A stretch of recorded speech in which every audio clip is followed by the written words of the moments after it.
चलो तो आज हम बात करते हैं ए वाले एक्सपेरिमेंट के बारे में। ए वाले का नाम क्या है? 3 phase power measurement by 2 watt meter method. Okay, पहले हम इसका थ्योरी थोड़ा समझ लेते हैं कि असल में फंडा क्या चल रहा है। ओके, तो यहाँ पर तुम्हारा 3 फेज 3 पावर लोड सर्किट है। मतलब है, ये देखो, तीनों जगह से पावर तुम्हारा इंटर होगा, यहाँ से यहाँ से यहाँ से, देख पा रहे हो। ओके, तो उसके बाद क्या कह रहा है, और इस पूरा सिस्टम के अंदर 2 वाट मीटर लगा हुआ होगा। जो वाट मीटर, वो जो पावर जो 3 लाइन से घुस रहा है ना, वो आर वाई और बी, मतलब रेड येलो ब्लू ऐसे तार से घुस रहा है। ओके, तो ए वाट मीटर इस तीनों में से किसी भी दो पर अब लगा दो। ओके, और ये नीचे जो प्रेशर कॉइल है, ये प्रेशर कॉइल, दोनों वाट मीटर का प्रेशर कॉइल को यहाँ पर जो बचा हुआ है उसके साथ जोड़ दो। कैसे? यही इस 2 पॉइंट पे लिखा हुआ है। ओके, कैसे? ये देखो, ये तुम्हारा वाट मीटर है। ओके, ये देखो, आर रेड येलो और ब्लू, ये दोनों तरह से पावर घुस रहा है। ओके, और मैश आप आर वाई और बी, इन जिस आपको जो भी पसंद, उन दोनों में आप वाट मीटर को कनेक्ट कर दो। ओके, अब इस वाट मीटर का तार, ये देखो, ये रेजिस्टेंस पर जाएगा। ओके, आप इस रेजिस्टेंस को डेल्टा शेप में भी ले सकते हो और स्टार शेप में भी ले सकते हो। तो ये हमारा फिलहाल तो डेल्टा शेप में है, उतना समझने की कोई जरूरत नहीं, मैं सिर्फ ज्ञान देने के लिए कह रहा हूँ। ओके, मुझे भी नहीं पता है डेल्टा स्टार, आपको भी पता होने की कोई जरूरत नहीं।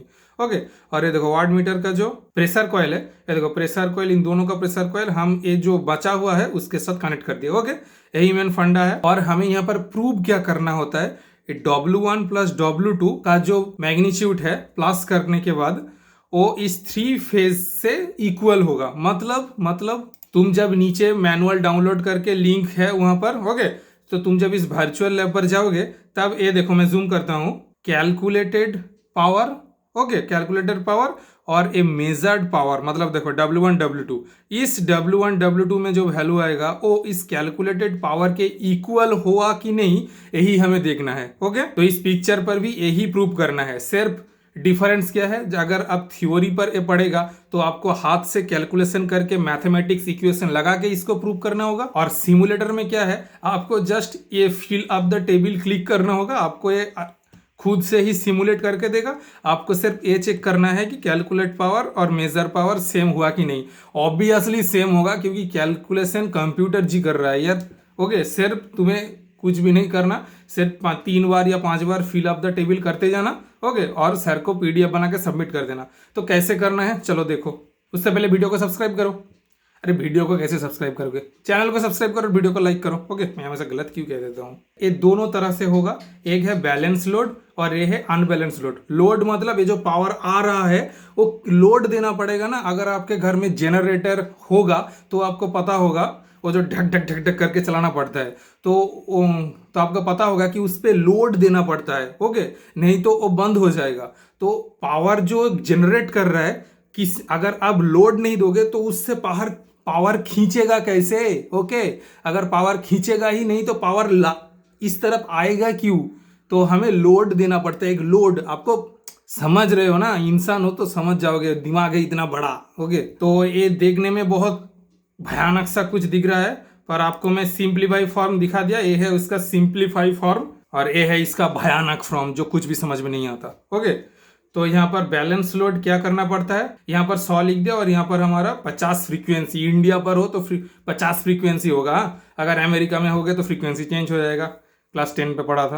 ओके, तो बैलेंस लोड का मतलब क्या है, इस तरफ देखो, यहाँ पर देखो, ये देखो यहाँ पर 25 25 25 लिखा हुआ है ना, ये देखो सारे बैलेंस हुआ है। ओके, मतलब सिर्फ एक जगह पर तुम्हें चेंज करना होगा। तुम 25 पर एक रीडिंग लो, जैसे कि मैं 25 पर ही ले लेता हूँ। ओके, सिर्फ तुम्हें पावर ऑन करना है, उसके बाद फिल द टेबल करना है। ये देखो फिल द टेबल हो गया। अब कैलकुलेट पावर 399.998, और यहाँ पर मेजर पावर मतलब W1 प्लस W2 400, मतलब लगभग इक्वल ही है। मतलब हमारा ये जो पूरा सेटअप है वो प्रूव हो गया, जो हमें प्रूव करना था। ये वाला, ये पूरा आपको पूरा प्रूव हो गया। ओके, अब मैंने 25 पर लिया, उसके बाद पकड़ो 50 पर फिर से मैं पावर ऑन करता हूँ, उसके बाद फिल द टेबल करता हूँ। ये देखो दूसरी बार 199 और यहाँ पर 200 लगभग सेम टू सेम, तो ये भी प्रूव हो गया। ऐसा करते करते अप्रूव करते जाना। मैंने अपने मैनुअल पर क्या किया था स्कूल पे जब कराया था, एक बार यहाँ पर 25 लिया था। ओके, ये देखो पीडीएफ ऐसे बनाना, इसको स्क्रीनशॉट लेना। स्क्रीनशॉट लेने का शॉर्टकट क्या है, विंडोज पर विंडोज शिफ्ट और एस, इन तीनों को एक साथ दबाना आपका, तो वहां से स्क्रीनशॉट लेकर यहाँ पर पीडीएफ बना लेना। वर्ड, माइक्रोसॉफ्ट वर्ड या लिब्रा ऑफिस पर पेस्ट करके पीडीएफ बना लेना या वर्ड फाइल बना लेना, जो भी हो आपकी मर्जी। ओके, और उसके बाद ये पूरा बॉक्स का एक स्क्रीनशॉट लेना और यहाँ पर लिख देना R1 equal to R2 equal to R3 equal to 25, क्योंकि हमें इक्वल लोड लेना था। ओके, इसलिए रेजिस्टेंस सब इक्वल है, लोड इक्वल है 25 ओम, और यहाँ पर वोल्टेज हमने 100 दिया था। ओके, तो एक बार 25 पर करना, दूसरी बार मैंने 50 पर किया था और तीसरी बार 100 पर किया था, तो हमारा बैलेंस लोड खत्म। ओके, अब हमारा आता है अनबैलेंस लोड। ओके, तो हम फिर से सिमुलेटर पर चलते हैं। तो अब यहाँ पर अनबैलेंस लोड पर आपको क्या करना होगा, ओके, यहाँ पर देखो तीनों का ही मैग्नीट्यूड तुम चेंज कर सकते हो क्योंकि अनबैलेंस लोड है। ओके, तो तुम प्रोसेस पूरा सेम है। यहाँ पर अनबैलेंस जो भी मर्जी आप बैठा दो। यहाँ पर पहली बार आप 100 और 120, उसके बाद 180 दे देना, और यहाँ पर पावर ऑन करने के बाद टेबल को फिल कर देना और देख लेना कि ये दोनों सेम टू सेम है कि नहीं। कैलकुलेटर पावर और यहाँ पर मेजर पावर 220 दिखा रहा है और यहाँ पर 221 दिखा रहा है। ओके, मतलब लगभग सेम टू सेम होगा। ओके, तो ऐसे ही करके अब यहाँ पर दूसरी बार 100, उसके बाद 140, 180, ऐसे ऐसे करके ले लेना। तो मैंने क्या लिया था आप देख लो एक बार। तो मैंने जब किया था तब लिया था, यहाँ पर मुझे वोल्टेज शेयर देने के लिए कहा था कि 415 और 415 दे देना, तो मैं वही दिया था। और पहली बार 100, 140 और 180 देकर मेज़र कर लिया था। ओके, और उसके बाद मैंने दिया था 100, 120, 140, और उसके बाद मैंने दिया था 120, 160, 180। ये सारे पीडीएफ का लिंक आपको डिस्क्रिप्शन में मिल जाएगा, मैनुअल का लिंक भी मिल जाएगा।